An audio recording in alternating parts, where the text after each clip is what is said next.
आज के कार्यक्रम में जितने अच्छे तरीके से आप सुन रहे हैं, चौराहे पर बहुत मन से सुनते थे, लेकिन थोड़ी पतली गली थी, अव्यवस्था होती थी, लेकिन चारों तरफ हो जाने के कारण उत्सव बहुत बड़ा हो जाता था। मैं जिस कवि को आमंत्रित कर रहा हूँ वो वीर रस का कवि है, चेतना का कवि है और बहुत अच्छी बातें कहता है। प्रयागराज से, इलाहाबाद से हमारे बीच आया है। मैं बड़े मन के साथ एक आया हूँ। आपको जब कम ताली बजाने का मन हो तो सुदीप पर कम बजा देना, मुझ पर कम बजा देना, रमेश मुस्कान पर कम बजा देना। लेकिन जो बच्चे पहली बार बड़ो, आपको आश्चर्य होगा, किसी अहंकार में नहीं कह रहा, आपको खुश करने के लिए नहीं कह रहा। लाल किले के कवि सम्मेलन की इतनी चर्चा कवियों के बीच नहीं होती जितनी बढ़ौत की होती है। आज की डेट में बहुत कवि सम्मेलन हो रहे हैं, इसलिए नहीं होती, लोगों को अभी भी आश्चर्य होता है। हर आदमी पूछता है क्यों जाते हो, हर साल क्यों जाते हो, बिना पैसे क्यों जाते हो, क्यों पहुंच जाते हो। अब तो ठीक हो गया है, चौराहे पर बड़ी व्यवस्था होती थी, सिर्फ इसलिए क्योंकि साल भर चुनकर कुछ कवियों को आपसे मिलवाने का मन होता है। इस बच्चे को आपसे मिलवा रहा हूँ, सौंप रहा हूँ। अपनी तालियों के पालने में इस नौनिहाल को संभाल लेंगे तो 20 साल बाद ये भी कहेगा कि मेरा कैरियर ब्लॉक से शुरू हुआ था।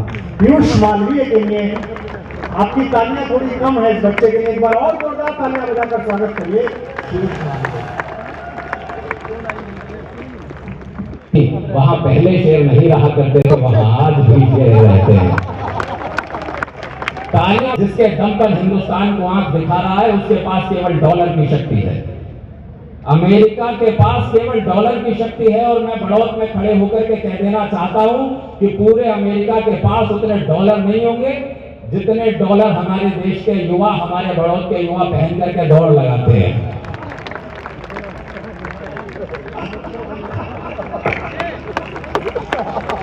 काफी अगर समझ में आ गई हो तो जरा एक बार जोरदार तालियां बजा करके बताओ, भाई पहली बार आया।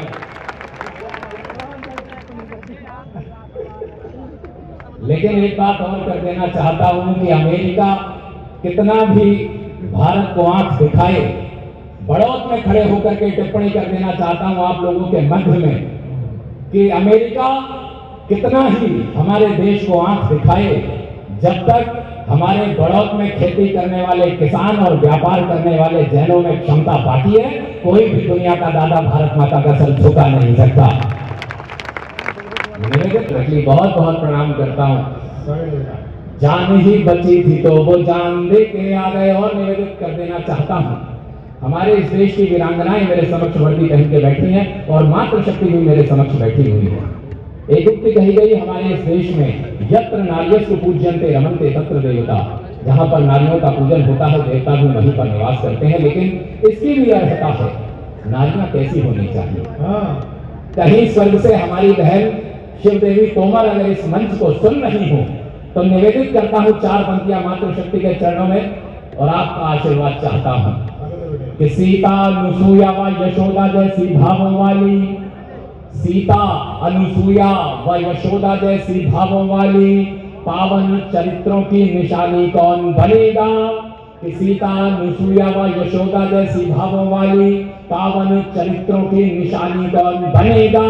संकट समय में निज शीश काट देने वाली वीरहारा रानी की कहानी कौन बनेगा। संकट समय में निज शीश काट देने वाली वीरहारा रानी की कहानी कौन बनेगा। आज के समय में जहां प्रेम प्रीति खो गई है, आज के समय में जहां प्रेम प्रीति खो गई है, अब मीराबाई सी दीवानी कौन बनेगा। अरे देश की हर बालिका जो मिस वर्ल्ड बनेगी तो बोलिएगा झांसी वाली रानी कौन। बहुत बहुत आभार, बहुत बहुत आभार। बोलिएगा झांसी वाली रानी कौन बनेगा, बोलिएगा झांसी वाली रानी कौन बनेगा। और कुछ पंक्तियां विशेष जो कि सर का आदेश है मुझे यहाँ पर पढ़नी है। इस पवित्र मंच पर खड़ा हुआ हूं, जैन समाज दुनिया को दुख देने में लगा रहे तो दुनिया की अखियों का पीर बन जाता है। कि कोई दुनिया को दुख देने में लगा रहे तो दुनिया की अखियों का पीर बन जाता है। कोई यदि साहस का परिचय देता है तो जग के समक्ष शूरवीर बन जाता है। कोई यदि साहस का परिचय देता है तो जग के समक्ष शूरवीर बन जाता है।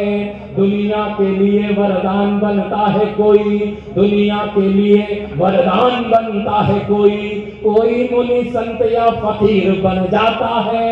और मन वाणी कर्म से जो पंचशील धारता है, दुनिया में वही महावीर बन जाता है। मन वाणी कर्म से जो पंचशील धारता है, दुनिया में वही महावीर बन जाता है, दुनिया में वही महावीर बन जाता है। और 4 पंक्तियां निवेदित कर देना चाहता हूँ, इस पवित्र मंच पर खड़ा हूँ और एक बात कह देना चाहता हूँ कि मैंने आज तक किसी जैन समाज के व्यक्ति को भीख मांगते नहीं देखा। जाने क्या कारण है? अगर मेरी बात से सहमत हो तो सारे लोग एक बार जरा तालियां बजा करके बताएं। मैंने आज तक कभी भी जैन समाज के व्यक्ति को भिक्षा मांगते नहीं देखा। हमने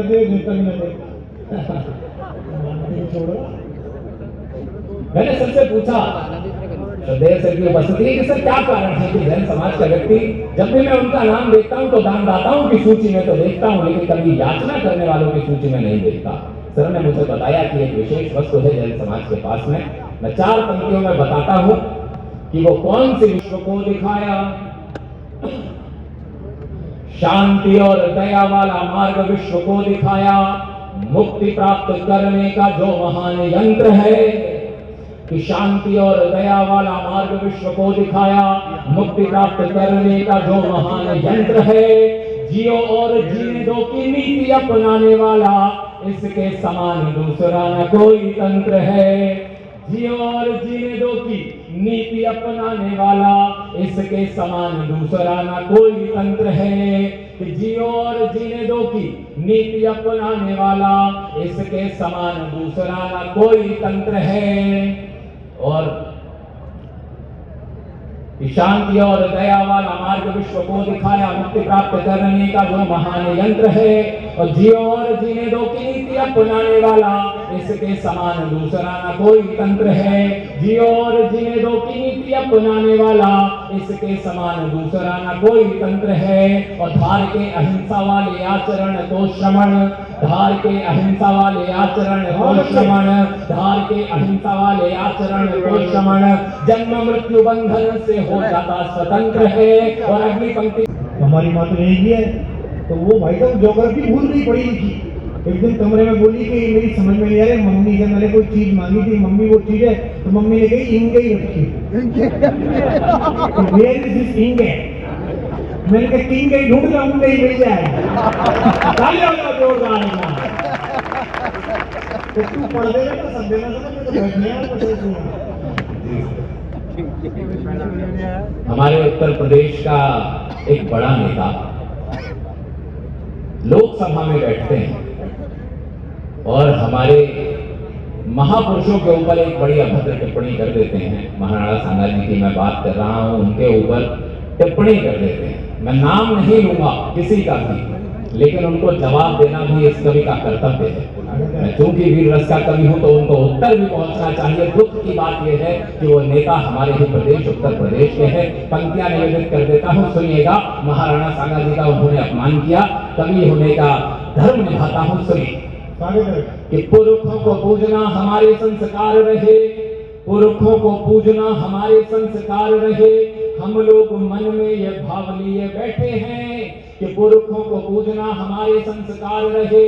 हम लोग मन में ये भाव लिए बैठे हैं। राणा सांगा जैसे महावीर का प्रभुत्व है जो वीरता का आज भी प्रभाव लिए बैठे हैं। राणा सांगा जैसे महावीर का प्रभुत्व है जो वीरता का आज भी प्रभाव लिए बैठे हैं। और मेरी बात गौर से जरूर सुन ले वे लोग। पंक्तियां मैं पढ़ता हूं और आप लोगों की तालियां कहीं दिल्ली के लोकसभा तक ये संदेश पहुंचाएं कि मेरी बात गौर से जरूर सुन ले वे लोग, मेरी बात गौर से जरूर सुन ले वे लोग। पद के गुरूर में जो ताव लिए बैठे हैं कि इतनी तुम्हारी पूरी पार्टी में नेता नहीं जितने की राणा सांगा ठाव लिए बैठे हैं। इतनी तुम्हारी पूरी पार्टी में नेता नहीं जितने के राणा सांगा ठाव लिए बैठे हैं, जितने के राणा सांगा बहुत अच्छे लगे, बहुत अच्छे। जितने के राणा सागा धावली है बैठे हैं और 4 पंक्तियां पढ़ देता हूँ अपने इष्ट के लिए, अपने आराध्य के लिए। मित्रों, एक बात मैं यहाँ पर आप लोगों को बता देना चाहता हूँ कि मैंने कृष्ण नाम के सबसे बड़े गुण गायक